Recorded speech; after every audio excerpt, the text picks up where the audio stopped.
ብዬ እንደ ነብይ ልተንብይ እንደ እግዚአብሔር መልእክተኛ የከባድ ጉዳይ ቁልፍ እግዚአብሔር እጃችሁ ላይ ያስቀምጣል።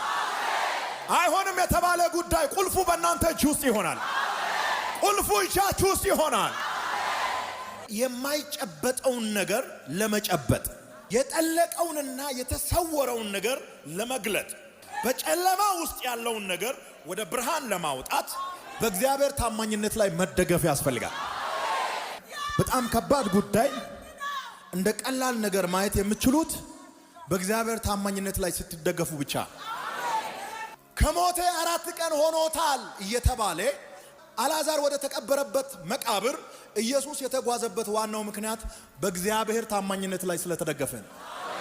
ጴጥሮስ ተነስና ተመላለስ ብሎ የተናገረው የእግዚአብሔርን ታማኝነት ስለሚያምን የጠፋውን ህልም ፈልጎ ለማግኘት ሪስክ መውሰድ፣ ሳይጠራ አቤት ማለት፣ ሳይጋበዝ መግባት፣ በእግዚአብሔር ላይ የነበረው መተማመን ምን ያህል ከፍ እንዳለ ከዳንኤል ህይወት ማየት ይቻላል።